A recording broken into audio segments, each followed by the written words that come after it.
ടീമിന് മന്ത്രി സജി ചെറിയാൻ വക മറ്റൊരു പൊൻതൂവിൽ കൂടി. കഞ്ചാവ് കേസിൽ പിടിച്ച യു പ്രതിഭയുടെ മകൻ ഇനി മുതൽ പുണ്യാളൻ. കൂരായണം എന്ന് അവതരിപ്പിക്കുന്ന കഥയുടെ പേര് പോക, മൊത്തം പോക.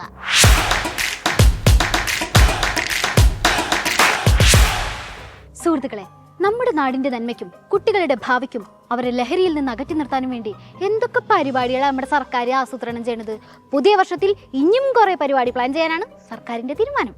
മയക്കുമരുന്ന് വിപത്തിനെതിരെ സുശക്തവും പഴുതുകളില്ലാത്തതുമായ പ്രതിരോധ മാർഗം നമുക്ക് തീർക്കാനാവണം. യുവാക്കള് അതിന്റെ മുന്നണിയിൽ തന്നെ പങ്കുചേരണം. ഒരു മിനിറ്റ്, യുവാക്കളെല്ലാരും പങ്കെടുക്കണം നിർബന്ധമാണോ? അല്ല, യുവ MLA-മാരിൽ പെട്ട പ്രതിഭ MLA ഇത്തിരി തിരക്കിലാണ്.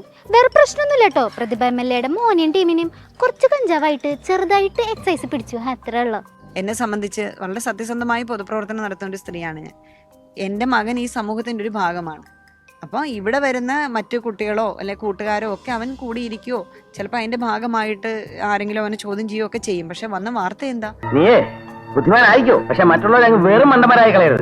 എന്തിനാ ഹൈപ്പിന് വേണ്ടിയിട്ട് ഇത്തരത്തിലുള്ള വാസ്തവവിരുദ്ധമായ വാർത്തകൾ ഇടുന്ന? അങ്ങേ അറ്റം തെറ്റായ വാർത്തയാണ്. വാസ്തവവിരുദ്ധമായ വാർത്ത നാഴികയ്ക്ക് 40 വട്ടം പറഞ്ഞു നോക്കിയിട്ടും ഒത്തില്ല. ഈ പോലീസുകാരെ എത്ര ഗ്രാം കഞ്ചാവ് പിടിച്ചു വരെ കൃത്യമായിട്ട് പറഞ്ഞ് FIR ഇട്ടു. മാധ്യമ പ്രവർത്തകർ അതിർത്ത് അങ്ങനെ തന്നെ കൊടുക്കുകയും ചെയ്തു. ദേ, യു പ്രതിഭ MLA-യുടെ ഒരു മുഖം നിങ്ങൾ കണ്ടിട്ടുള്ളൂ, മേഡത്തിന് വേറെ മുഖമുണ്ട്, അത് ബയർ കിട്ടും. ഉത്തരവാദിത്തപ്പെട്ടവരോട് ചോദിച്ചോ പറഞ്ഞ ആ ഒരു FIR-ന്റെ കോപ്പി ഇതുവരെ എങ്ങോ ഒരു പ്രൊഡ്യൂസ് ചെയ്തിട്ട് പോലുമില്ല. അതെങ്ങനെ 24-ന് കിട്ടി? ഏത് FIR-ഉം സർക്കാർ വെബ്സൈറ്റിൽ കൂടെ കിട്ടുന്നു. ഈ മേഡത്തിന് പറഞ്ഞു കൊടുക്കാൻ ഇവിടെ ആരും ഇല്ലേ? ന്യായീകരിച്ച് ക്യാപ്സ്യൂൾ ഇറക്കുമ്പോൾ ഇതൊക്കെ ശ്രദ്ധിക്കണ്ട അമ്പാനെ.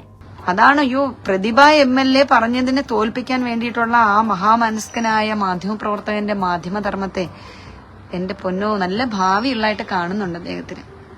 പിന്നെ എനിക്ക് തോന്നുന്നു 10 രൂപ നക്കാപ്പിച്ച എവിടെന്നെങ്കിലും കിട്ടിക്കാണും. കഞ്ചാവ് കേസിൽ മോൻ എക്സൈസ് പിടിച്ചിട്ടുണ്ടെങ്കിൽ അമ്മേനും നമുക്ക് കുറ്റം പറയാനും പറ്റില്ല, വിമർശിക്കാനും പറ്റില്ല. പക്ഷെ ആ വാർത്ത കൊടുത്തപ്പോ അത് തെറ്റായ വാർത്തയാണെന്നും ആ വാർത്ത കൊടുത്ത ആളെ അധിക്ഷേപിക്കണത് നമുക്ക് അംഗീകരിക്കാൻ പറ്റുമോ? ഓ, MLA-നെ പോലെ ഒരാൾ അങ്ങനെ പറയുമ്പോ നമ്മളൊക്കെ പേടിച്ച് വരച്ച് വഴിമാറി നടക്കണായിരിക്കും അല്ലേ? റേറ്റിംഗിന് വേണ്ടി എന്തെങ്കിലുമൊക്കെ ചെയ്യണേ. നിങ്ങൾ നിങ്ങളുടെ വീട്ടിലെ 24-ലെ പ്രിയപ്പെട്ട റിപ്പോർട്ടറെ, നിങ്ങൾ നിങ്ങളുടെ വീട്ടിലെ അമ്മയെയോ നിങ്ങളുടെ സഹോദരിയെയോ വല്ലതും പൊതുരംഗത്ത് വിട്ടിട്ട് നിങ്ങൾ അവരെ പറ്റി വാർത്തയിട്. ദയവ് ചെയ്ത് എന്നെ വിട്ടേക്ക്. മന്ത്രി കൊച്ചമ്മ വരുന്നുണ്ടേ കഴിയാത്തവരെ. വിഷയത്തിൽ അറ്റാക്ക് നടത്താൻ നമ്മുടെ സൈബർ പോരാളികൾ ആവത് ശ്രമിച്ചിട്ടും ഒന്നും നടന്നില്ല. അങ്ങനെ നമ്മുടെ MLA വിഷമിച്ചിരിക്കുമ്പോഴാണ് ദിവ്യ പുരുഷനെ പോലെ ഒരാൾ അവതരിക്കുന്നത്. ആരാ? സാക്ഷാൽ സജി ചെറിയാൻ. ഇനി MLA ഒന്നുകൊണ്ടും പേടിക്കേണ്ട, ഒക്കെ മൂപ്പരോഗ്യകളും. ആ കുട്ടി എന്തെങ്കിലും മോശപ്പെട്ട കാര്യം ചെയ്തെന്നൊന്നും ഒരു കേസിലുമില്ല. ആ FIR ഒക്കെ ഞാൻ വായിച്ചു. അതില് പുക വലിച്ചു. ഞാനും പുക വലിക്കുന്നതിനാണ് വല്ലപ്പോഴും റിസൾട്ട് പേടിയുന്നത് പറയുന്നത്.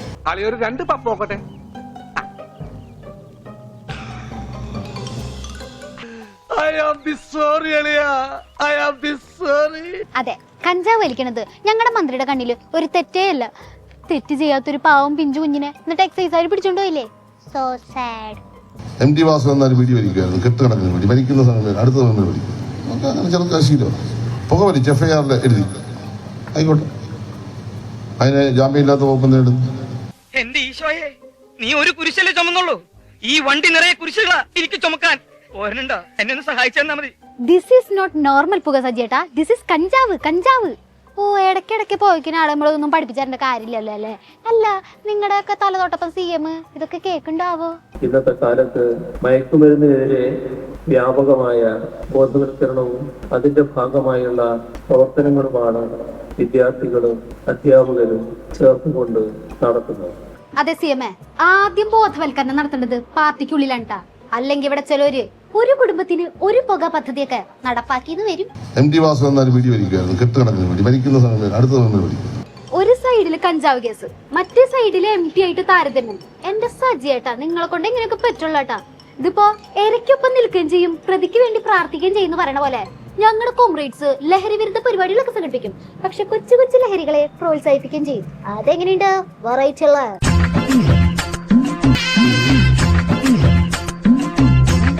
ഇതില് സജിയേട്ടനെ കാണുവാനില്ലല്ലോ. പിന്നെ അല്ലാണ്ട് സജിയേട്ടൻ പുകയ്ക്കാൻ പോയിട്ടുണ്ടാവും. സർക്കാരിന്റെ ലഹരി വിരുദ്ധ പരിപാടിയിൽ പങ്കെടുക്കലല്ലേ സജിയേട്ടന്റെ പണി. എന്തായാലും ഒരു കാര്യം ഉറപ്പാണ്, സജിയേട്ടൻ പറഞ്ഞത് നമ്മുടെ MLA-ക്ക് നന്നേ ബോധിച്ചിട്ടുണ്ട്. വേദിയിൽ ഇന്ന് എന്തായിരുന്നു ചിരി. ആ കുട്ടി എന്തെങ്കിലും മോശപ്പെട്ട കാര്യം ചെയ്തെന്നൊന്നും ഒരു കേസിലുമില്ല. ആ എഫ്ഐആർ ഒക്കെ ഞാൻ വായിച്ചു. അതില് പുക വലിച്ചു. ഞാനും പുക വലിക്കുന്നതിനാണ് വല്ലപ്പോഴും റിസൾട്ട് പേടിയെന്ന് പറയുന്നു. പിന്നെ സജിയേട്ടാ ഒരു കാര്യം പറഞ്ഞേക്കാം, നാവിലിരിപ്പ് ഇതാണെങ്കിൽ ഇവിടെ നിങ്ങൾക്ക് ഒട്ടും സേഫ് അല്ലാട്ടാ. ഭരണഘടനാ വിരുദ്ധ പ്രസംഗം നടത്തേണ്ട ആഫ്റ്റർ എഫക്റ്റ് ഒക്കെ ഓർമ്മയുണ്ടല്ലോ അല്ലേ? അതെ, സ്വന്തം വകുപ്പ് ഏതാണെന്നും അതിന്റെ അർത്ഥം എന്താണെന്നും മനസ്സിലാക്കി അതിടയ്ക്ക് സ്വന്തം ജീവിതത്തിലേക്ക് പകർത്തുന്നത് നല്ലതായിരിക്കും കേട്ടോ. ഇനി പറയാൻ പോണത് PV അൻവറിന്റെ സങ്കടങ്ങളെ കുറിച്ചാണ്. PV അൻവർ MLA വീണ്ടും സടകുടഞ്ഞെഴുന്നേറ്റിരിക്കുന്നു. ഇത്തവണ വനനിയമ ഭേദഗതിക്കെതിരായ പ്രതിഷേധാണ് ലക്ഷ്യം. ഇടയ്ക്കിടയ്ക്ക് വാർത്തയിൽ ഇങ്ങനെ നിറഞ്ഞു നിൽക്കണമെന്നേ, അല്ലെങ്കിൽ പിന്നെ ലൈഫിൽ എന്തൊട്ടൊരു ത്രില്ലുള്ളത്.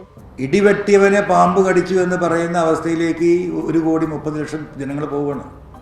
ഫോറസ്റ്റ് ഉദ്യോഗസ്ഥരുടെ കണ്ണിലേക്ക് തുറിച്ചു നോക്കിയാൽ ആ ജനത്തിനെതിരെ കേസെടുക്കാനുള്ള അധികാരമാണ് ഈ ഭേദഗതി നൽകാൻ പോകുന്നത്. പിന്നെ അൻവറേട്ടന്റെ കൂടെ ആരും ഉണ്ടാവില്ല എന്നൊരു മുൻവിധി ഒന്നും കൊടുക്കണ്ട കേട്ടോ. പുള്ളിയുടെ ജനകീയ യാത്ര ഉദ്ഘാടനം ചെയ്യുന്നത് ആരാണെന്നറിയോ? DCC അധ്യക്ഷൻ ND അപ്പച്ചൻ. സത്യാണെന്നേ, മൂപ്പർ അതൊക്കെ വെച്ച് പോസ്റ്റർ ഉണ്ടാക്കിയതല്ലേ. അൻവറേട്ട UDF-ലേക്ക് പോകണമെന്നൊരു ശ്രുതിയൊക്കെ കേട്ടിട്ടുണ്ടായിരുന്നു. അതിലേക്കുള്ള പടിയായിരിക്കുമല്ലേ ഈ പ്രസിഡന്റിനെ വെച്ചിട്ടുള്ള ജനകീയ യാത്രയൊക്കെ. മനസ്സിലായി, കൊച്ചു കള്ളൻ. നമ്മളത് പങ്കെടുക്കാൻ വേണ്ടി പറ്റില്ല. കാരണം അദ്ദേഹം ഒരു രാഷ്ട്രീയമായ തീരുമാനം എടുത്തതിന് ശേഷം നമുക്ക് അദ്ദേഹവുമായിട്ട് സഹകരിച്ച് പോകാൻ പറ്റുള്ളൂ.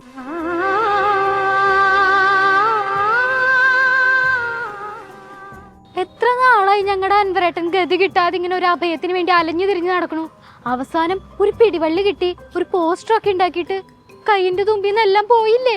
രാത്രി ഒരു പോള കണ്ണടയ്ക്കാതിരുന്നുണ്ടാക്കിയതാ.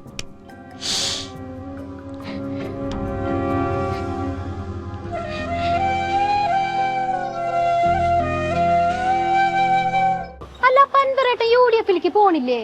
അല്ല, നേതാക്കളായിട്ട് ചർച്ച നടത്തുന്നോ ദിപ്പ UDF-ലേക്ക് പോണെന്നൊക്കെ ആയിരുന്നല്ലോ ടോക്ക്. അതൊക്കെ അൻവറേട്ടൻ സ്വപ്നം കണ്ടതാ?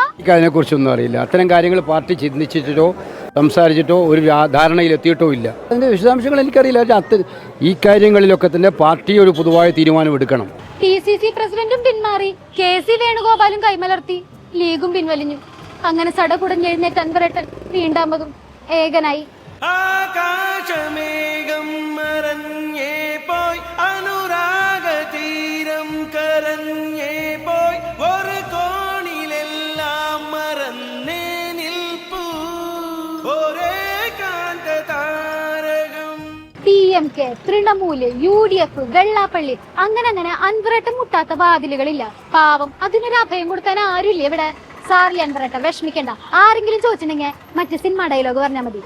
കർണൻ, നെപ്പോളിയൻ, ഭഗത് സിംഗ്, ഇവർ 3 പേരുമാണ് എന്റെ ഹീറോസ്. ബിക്കോസ് 3 പേരും തോറ്റുപോയവരാണ്.